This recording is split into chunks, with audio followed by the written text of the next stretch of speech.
গতকাল আপনারা দেখেছেন কেস ডায়েরিতে তথাগত পাণ্ডের সঙ্গে আমরা কথা বলছিলাম। আজ দ্বিতীয় অংশ। এই এত কিছু করলেন, এরপরে কি কোথায় পোস্টিং হলো? এরপরে তো আসানসোল নর্থ হলো, তারপরে রানীগঞ্জ হলো, রানীগঞ্জে একটা এনকাউন্টার হয়ে গেল। এরপরে আমি পোস্টিং পেলাম রানীগঞ্জ থেকে কাটোয়া। আচ্ছা, মানে ডিস্ট্রিক্ট চেঞ্জ হচ্ছে আপনার? কাটোয়া হলাম। তো কাটোয়াতে আমি যাইনি, কারণ আমার মিসেস তখন উইমেন্স সেলে আছে আসানসোলে। আমি কাটোয়ায় ইয়াং লাইফ, আমি ছেড়ে যেতে চাইনি ওকে। তো আমাকে বলল যে তুমি, আমি আর সেই সাহেবের নাম নিচ্ছি না, তো সাহেব বলল যে তাহলে তোমাকে পুলিশ লাইনে তোমার হয়ে যাবে পোস্টিং। আমার পুলিশ লাইনে হয়েছিল, আমার কোনো ব্যাপার ছিল না। পরে আবার একজন সাহেব এলেন, বললেন আরে পাণ্ডে তুমি পুলিশ লাইনে কেন? তারপর উনি এসপি হয়ে এসেছিলেন। তারপরে উনি আবার আমাকে একটা কাজ দিলেন। তার আগে ব্রিফিং করলেন আমাকে যে তুমি এরকম পোস্টিং হলে যাও না, তুমি তোমার এত ঘমন্ড। তো আমি বলেছিলাম না স্যার, এটাকে আপনাকে মিসরিপ্রেজেন্ট করেছে কেউ, আমি ওরকম না, আমি কাজ করতে চাই, কিন্তু ওয়াইফ বাচ্চা ছেড়ে কাটোয়াতে যাব, তো আমার মিসেসও তো চাকরি করে, তাহলে তাকেও তো বদলি করতে হবে ওখানে ওমেন সেল বা কোথাও, নাহলে আমার ফ্যামিলি লাইফটা তো পুরোটাই ডিস্টার্ব হবে। এমনিতে তো ফ্যামিলিতে টাইম দিতে পারি না, রাত 2টো 3টেই ফিরতাম, ও রান্না করে, ও অফিস করার পরে। এটাও তো আবার সবসময় সম্ভব না যে একসঙ্গে থাকবে। না, একসঙ্গে থাকবে না, তখন বাচ্চাটা ছোট ছিল, তো মেয়ে ছোট ছিল আমার। দিয়ে তারপরে আপনার আমি কিছুদিন পুলিশ লাইনে যা হয় আর কি, কিন্তু তখন অলরেডি আমি বর্ধমানে একটা পরিচিত নাম, সবাই খুব ভালো ব্যবহার করতো, জুনিয়ররা আমাকে খুব ভালোবাসতো এবং ওরা খুব আমাকে যেখানেই থাকতাম না কেন খুব সম্মান করতো। তো আমি সবসময় জুনিয়রদের খুব সাপোর্ট পেয়েছি।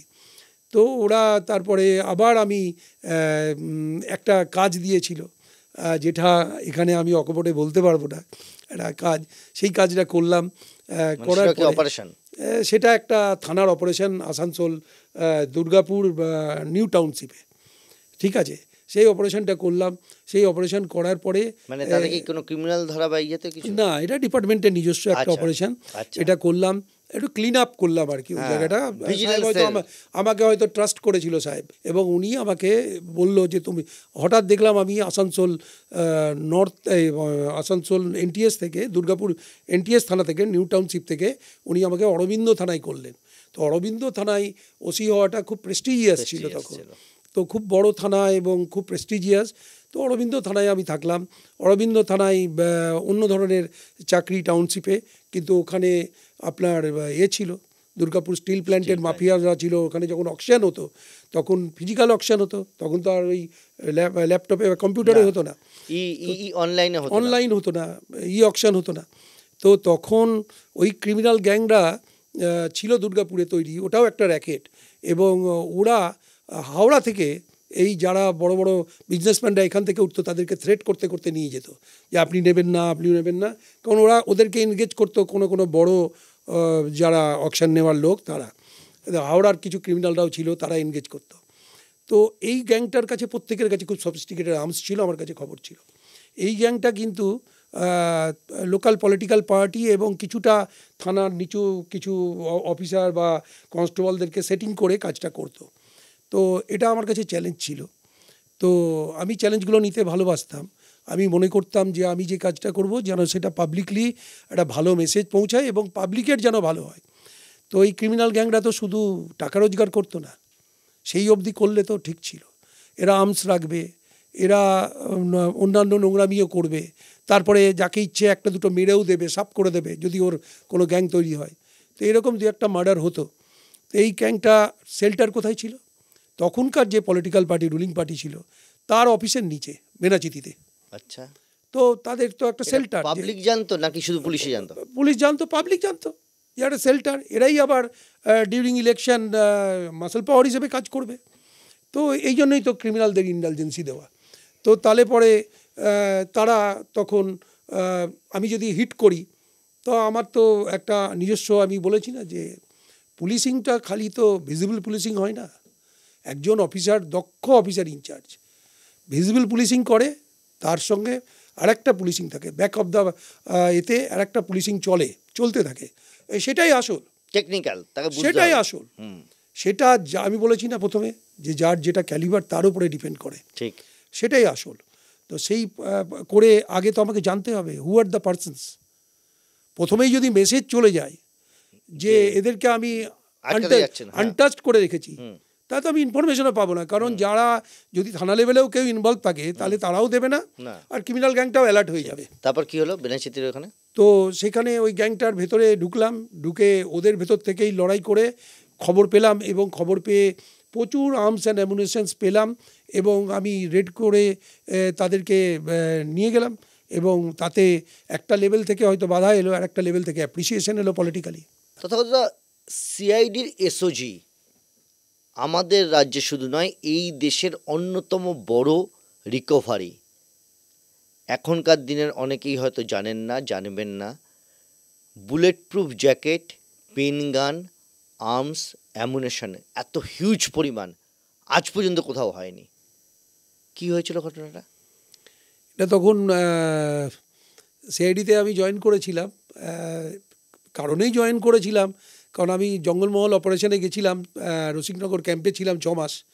তারপরে ওখান থেকে মনে হলো যে এত কাজ করি ফিল্ডে, তারপরেও ফিল্ড ভালোবাসি আমি, হ্যাঁ, তো ফিল্ড ভালোবাসি, তারপরেও এত বার ট্রান্সফার, এত হেকেল, এত বিভিন্ন রকম মানসিক অশান্তি। তো বাচ্চাগুলো তখন ছেলেও হয়েছে, এবং ছেলে মেয়ে দুজনেই সাউথ পয়েন্টে পড়াশুনো করে, মিসেস তখন আইবিতে পোস্টিং। তো আমার একটু বাড়িতে আসতে ইচ্ছে করলো। তো আমি আমার যারা সাহেব ছিলেন, আমি সব সময় আমার সুপিরিয়র ওরিয়েন্টেড চাকরি করেছি, তাদের গাইডেন্স, তাদের সব কিছু আমি পেয়েছি, ভীষণভাবে ভালোবাসা পেয়েছি। তো আর আমি লাকি যে আমি খুব ভালো ভালো সাহেবের আন্ডারে চাকরি করেছি, যাদের আমাকে আমি তাদের তাদের তাদের আজও পর্যন্ত তাদের সঙ্গে আমি টাচ রাখি, বা আমি চেষ্টা করি তাদের সঙ্গে সম্পর্ক রাখার। তো তখন আমি এসেছিলাম, আমার তো বড় সাহেব ছিলেন রাজীব কুমার সাহেব, ওনাকে এসেই প্রথম বললাম, আর শোভেন মিত্র সাহেব ছিলেন তখন ডিআইজি সিআইডি, ওনাদের বললাম যে আমি স্যার আর জেলায় চাকরি করব না। বললো না, তুমি করতে পারবে না, তুমি এখন চলে আসো বলে আমাকে সাহেবরা করে দিয়েছিলেন পোস্টিং, এবং আমি এসওজিতে পোস্টিং পেয়েছিলাম। তো এসওজিতে পোস্টিং পাওয়ার পরে, এসওজি একটু বলে রাখি মাঝখানে special operation group of CID. তখন তো ধরুন এসটিএফ হয়নি, কিছু হয়নি তখন। আমরা এসওজি, ডিআইজি অপারেশন ছিলেন রাজীব কুমার সাহেব, উনি আমাদেরকে পুরো নতুনভাবে আবার তৈরি করলেন। জেলার চাকরি আলাদা, সিআইডির চাকরি আলাদা, কিন্তু খুব এনজয় করেছিলাম। এবং এই অপারেশনটা অদ্ভুতভাবে একটা কল মনিটরিং হচ্ছিল। তো একদিন কলটা আমরা শুনতে পেয়েছিলাম, সময়টা 2010-এর আগে। হ্যাঁ, মানে যে সময় আমাদের রাজ্যে জঙ্গলমহলে মাওবাদীরা কাজ করছে, তার আগে নন্দীগ্রাম হয়েছে, ফলে আর্মস অ্যামুনিশনের উপরে একটা মনিটরিং আলাদা করে চলতো। একদম। তো তারপরে সাহেবকে ইনফরমেশনগুলো আমরা বললাম, সাহেব তো আবার শুনলো মনিটরিংটা, সাহেব তো সব নিজেই করতেন। আচ্ছা, দিয়ে বললো যে মনিটরিং মানে হচ্ছে কোনো ফোনে আড়ি পাতা। হ্যাঁ, আমরা ফোন পাচ্ছিলাম, এরকম ফোনে পাচ্ছিলাম আর কি, কোনো ক্রিমিনালদের সঙ্গে কথোপকথন, হ্যাঁ। তো তাতে আর্মসের একটা যে মুভমেন্ট হচ্ছে, আমরা এটা সিআইডিতে তখন এটা পাচ্ছিলাম। তো সাহেব গ্রিন সিগন্যাল দিল, তো একটা টিম ফর্ম হলো। তখন খুব ভালো অফিসার ছিলেন আমাদের ইন্সপেক্টর সমর দাস সাহেব। তারপরে তখন জাস্ট হিমাদ্রিদেরা বেরিয়ে গেছে এসওজি থেকে, আমরা আছি, আমি, পল্লব, তারপরে স্বরূপ, আরও অনেকে, আরও কিছু ভালো কনস্টেবলও ছিল তখন। তো এরপরে সেই টিম নিয়ে আমরা গেলাম বাগুইহাটিতে, এবং বাগুইহাটিতে গিয়ে, বাগুইহাটি থানার আন্ডারে, কিন্তু জায়গাটা বোধহয় রাজারহাট ঘাসা, অশ্বিনীনগরের হ্যাঁ, এরকম জায়গায় গিয়ে তো একটা অফিস দেখছি, মানে ঢুকলাম আমরা, অত এলাবোরেটলি বলছি না, একটা অফিস দেখলাম। অফিসে দেখছি আলমারি, বড় বড় আলমারি 3-4খানা। আলমারি খুঁজতে গিয়ে প্রথমটাতে তো ফাইল বেরোলো, তারপরে দেখছি মানে সেই বুলেট প্রুফ জ্যাকেট, বিভিন্ন রকমের বন্দুকের দোনলা, সিঙ্গল ব্যারেল, পেন গান, তারপরে পেন গানটা একটু কিরকম একটু বুঝিয়ে দাও তোমার পকেটে পেন থেকে। হ্যাঁ, এইরকমই জাস্ট এইরকম একটা পেন, তো এইরকম ভাবে একটা এরকম করলে এটা করলে গুলিটা গিয়ে একদম যেখানে মারবার ইচ্ছে হবে সেখানেই লাগবে, মানে এবং মারা যাবে মিনিটের মধ্যে। হ্যাঁ হ্যাঁ এরকম এই কথা বলতে বলতে পেন গানে যদি কেউ চালিয়ে দেয় তাহলে সে মারা যাবে ঠিক জায়গায় লাগলে, পেনিট্রেট করবে জোরে গিয়ে। কারণ সিআইডিতে আমরা যখন আইবিতে গিয়ে ওটা ডেমো দিয়েছিলাম তখন একটা ব্যাকগ্রাউন্ড তৈরি করে ওটা দেখা হয়েছিল যে কতটা ওটা পেনিট্রেট করছে, একটা তো ক্ষমতা পেনিট্রেটিং পাওয়ার গুলিটার। আচ্ছা, মানে বডি তৈরি করে একটা বডির মতো আমাদের যেমন চামড়া হাড় থাকে সেরকম একটা মানুষের বডির মতো তৈরি করে সেখানে দেখা হয়েছিল, তাতে দেখা গিয়েছিল মানুষ মারা যাবে। হ্যাঁ পরপর যদি দুটো তিনটে মেরে দেয় তাহলে ভাইটাল অর্গানে লাগলে তো মারা যাবেই। তো এই পেন গান ছিল তৈরি, এটা তো ক্রুড ছিল কিন্তু আমার মনে হয়েছিল। আচ্ছা, এগুলো মানে সবই হ্যান্ডমেড। হ্যাঁ এগুলো আমি বলতে পারবো না যে সেটা মেড ইন, ওরা লিখে রাখে অনেক কিছু, কিন্তু সবই আমরা আর্মস দেখলেই বলে দেবো যে কোনটা দেশি আর্মস বা দেশি ম্যানুফ্যাকচার, কোনটা সত্যিই বিদেশি। এই আর্মসটা আপনার কি মনে আছে কারা পাঠিয়েছিল, কাদের জন্য পাঠিয়েছিল? আমরা তখন যতটা খবর পেয়েছিলাম যে জঙ্গলমহলের দিকে এটা যাচ্ছে এবং হয়তো পার্টিকুলারলি কোনো ক্রিমিনাল গ্যাং বা যারা তখন রাজনৈতিকভাবে জড়িত তাদের কাছে যাচ্ছিল বলে আমরা ইন্ট্রোগেশনে পেয়েছিলাম, কিন্তু এগুলো তো চার্জশিটে ওগুলো তো উল্লেখ করতে পারিনি, কারণ আমি তো বলেছি যে পুলিশ ততটুকুই লেখে কাগজ কলমে যতটুকু তার এভিডেন্সিয়াল ভ্যালু। পুলিশ যতটুকু লেখে এভিডেন্স থাকে সমস্ত কিছু রেখেছে, কিন্তু রিটায়ার করার পর আফটার রিটায়ারমেন্ট তিনি এই আমাদের সামনে এসে বলেন না কেন পুরো সত্যিটা? সত্যিটা তো মোটামুটি বলে, এখন কিছুটা বলে না, কারণ কি আপনি যে ধরনের প্রশ্ন করছেন সেটাতে কোন পার্টির লোক ইনভলভ এটা তো আমি প্রুভ করতে পারিনি, কিন্তু আমরা জানি যে একটা জায়গায় যাচ্ছে। অনেক কিছুতে এরম থাকে যে আমরা জানি মাওয়িস্টদের জন্য যাচ্ছিল না তো, না পশ্চিম মেদিনীপুরে যাচ্ছিল না, এটুকু বলতে পারি। এটুকু বলতে পারেন তো? আচ্ছা, তাদের সঙ্গে লড়ার জন্য যাচ্ছিল কি? হ্যাঁ, অ্যাজাম্পশন। হ্যাঁ, অ্যাজাম্পশন।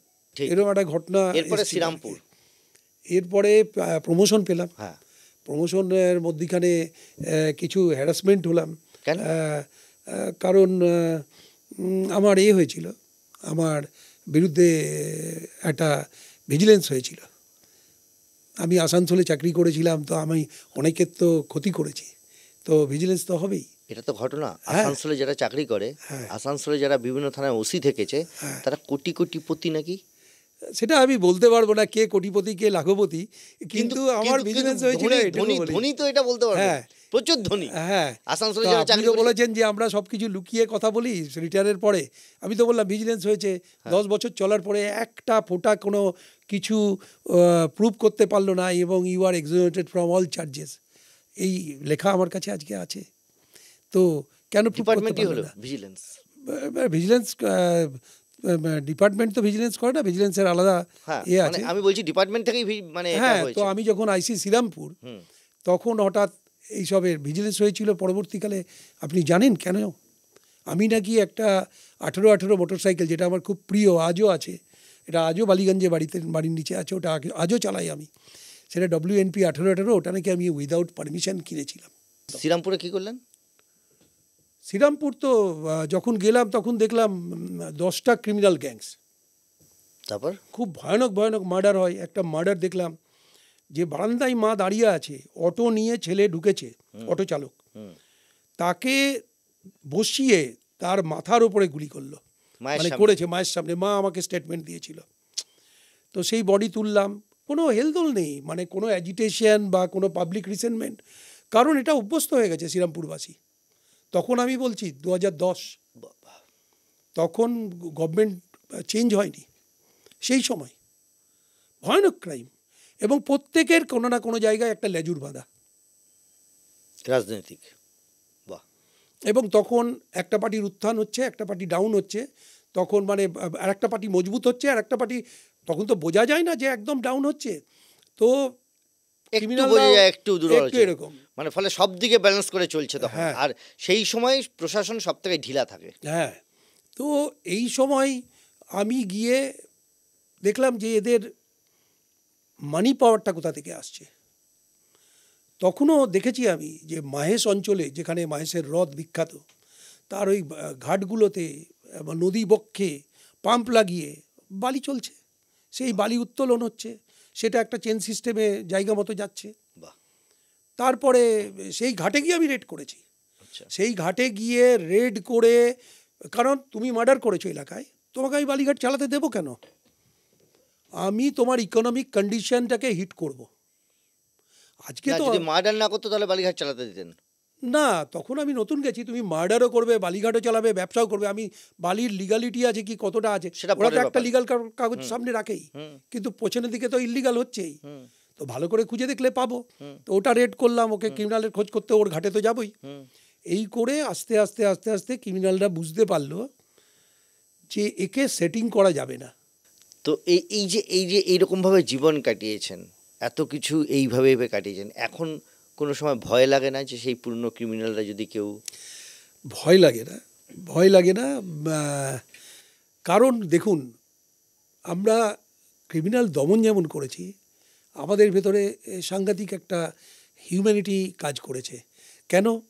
ক্রাইম করেছে ঠিকই, কিন্তু যে লোকটা করছে সেটা একটা হিউম্যান বিং।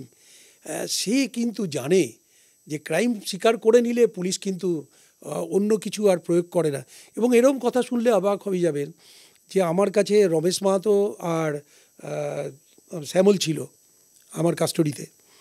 আমরা ওকে ধরেছিলাম, ধরার পরে তন্ময় স্যার বলেছিলেন যে আপনার কাছে রাখুন, আপনার কাস্টডিতে শ্রীরামপুরে, যাতে ও কোনো রকম অ্যাডভান্টেজ না পায়, সেইভাবে হয়তো ট্রাস্ট ছিল আমার ওপরে বলে। তো তারা আমার কাছে বলেছিল, একদিন ইন্টারোগেশন করে সব বলেছিল। বলার পরে আমি ওদের বলেছিলাম, আমি শ্যামলকে বলেছিলাম, রমেশকে বলেছিলাম যে রমেশ তুই তো শ্যামলকে মার্ডার করবি। তখনও কিন্তু শ্যামল মার্ডার হয়নি। এবং আমি সিগারেট দিয়েছিলাম, শ্যামল সিগারেট খেত, সিগারেট চেয়েছিল আমার কাছে, তো আমি দিয়েছিলাম। তো এই জায়গাতে, কারণ ও তো কনফেস করবে না, না হলে করার পরে তারপরে ওরা কোর্টে গেল, তারপরে ওদের আবার বেল হলো। বেল হওয়ার পরে আমি শ্যামলের বডিটা ডিবিসি খাল থেকে উদ্ধার করেছিলাম শেওড়াফুলি। তো that case was lost in Shrirampur. তো তখন এই একটা ঘটনা ঘটেছিল, এই নেপুগিরি চিকনা যারা শ্যামলের পেটটা চিরে দিয়েছিল একটা ফ্ল্যাটে রিসরার, তাদেরকে আমি ধরেছিলাম। টাওয়ার লোকেশন দেখে একটা টিম পাঠিয়েছিলাম সিমলাতে।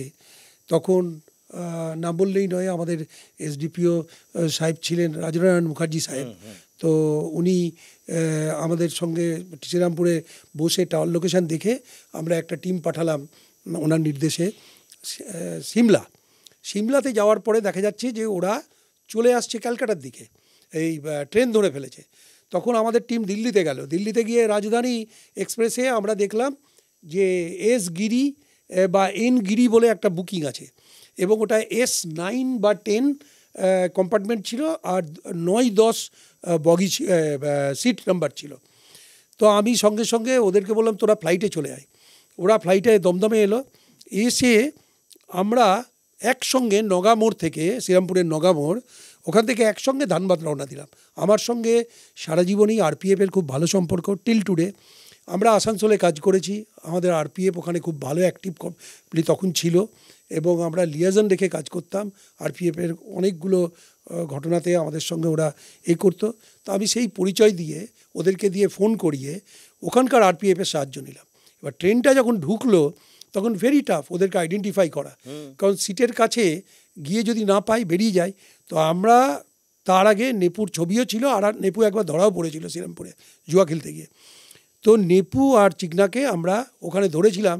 তো সে কি নাটক, সে সিট বাজাচ্ছে, করছে, ওখানেই ধস্তাধস্তি হচ্ছে। ওখানে ওই আমাদের যে ট্রেটা থাকে এসি 2 টায়ারের, সেই ট্রেতে দাম দাম করে মারছে, কিছুতেই নামাতে পারছি না। কেন, মানে কি বলছে? মানে আসবে না, আমরা ওখানে ধরে নিয়েছি। ওরা ভাবতেই পারেনি যে পুলিশ এই নেটওয়ার্ক করে সিমলাতে চেস করে দিল্লি থেকে আবার এতে ধানবাদে এসে ধরে নেবে। আচ্ছা, ওরা ভয় বলছে যে আমরা নেপু নই বা এরকম কিছু? না, ওইসব অনেক নাউটঙ্কি করছিল। আমরা স্টুডেন্ট এইসব বলছি। তারপরে ওদেরকে টেনে হিচড়ে নামিয়ে, আরপিএফ ছিল আমার সঙ্গে, দিয়ে আমরা তো গাড়ি করে নিয়ে চলে এলাম। নিয়ে এসে ধানবাদে কতক্ষণ ট্রেনটা দাঁড়ায় যে এতটা টাইম? তো 10 মিনিট 5 মিনিট রাজধানী তো। আচ্ছা। দিয়ে তারপরে ওখানটায় দাঁড়ায় 5-6 মিনিট। তার ভেতরে আমরা টেনে হিচড়ে নামিয়ে ওদেরকে, দরকার পড়লে ট্রেন দাঁড় করিয়ে দেবো, আমাদের অসুবিধা নেই, আরপিএফ তো সঙ্গে ছিল। কিন্তু ওদেরকে ধরে নামিয়ে তারপরে হ্যান্ড ওভার করলো আরপিএফ, আমরা নিয়ে এলাম, নিয়ে আসলাম। তো নিয়ে এসে এইভাবে শ্যামলের মার্ডার কেসটা আমরা ডিটেক্ট করি। যদি কোনো আফসোস থাকে সেটা আজকে স্বীকার করবেন পুলিশ হওয়ায়? না, পুলিশ হলে মানে আফসোস নেই, আমি গর্ববোধ করি। তাই? হ্যাঁ, আমি প্রেজেন্ট যারা পুলিশ আছে তাদের বলি যে তোমরা ভালো করে কাজ করো, তোমার সোসাইটি তোমাকে রেকগনাইজ করবে, এবং সোসাইটিতে যদি পুলিশ রেকগনাইজ না হয় তাহলে সেই পুলিশের কোনো দাম নেই। এটা অন্তত বার চারেক বলেছেন, ভিতরে বেদনা আছে কোনো না কোনো। হ্যাঁ, বেদনা থাকে। পুলিশকে যখন দেখি এখন কোথাও মার খেতে, কোথাও হেকেলড হতে, তখন হয়তো ভাবি যে দুদিকটাই কোথাও বোধহয় একটু ইমব্যালেন্স হচ্ছে, পুলিশও বোধহয় ঠিক মতন চলছে না, বা পুলিশের বোধহয় কোথাও একটা ইমেজ টার্নিশ হচ্ছে। তো এই পুলিশকে বার্তা দিতে হবে, সামাজিকভাবে মানুষের মনে যদি ছাপ না ফেলতে পারে আমার কাজ, তো পুলিশের তো একটা জিনিস হচ্ছে কি ভিজিবল পুলিশিং তো খুব কম। আগে বলেছেন যে পিছন দিকেও আরো একটা কাজ করতে। হ্যাঁ, আমরা তথাগত পাণ্ডেকে পেলাম এমনভাবে, আজকে জীবনের এমন অনেক ছোট ছোট আবেগ ঘন মুহূর্তেও জন্ম নিল যা দাবাং তথাগত পাণ্ডে নয়। আজ এ পর্যন্তই। এরপরে আপনারা বিস্তারিত দেখবেন ইউটিউবে।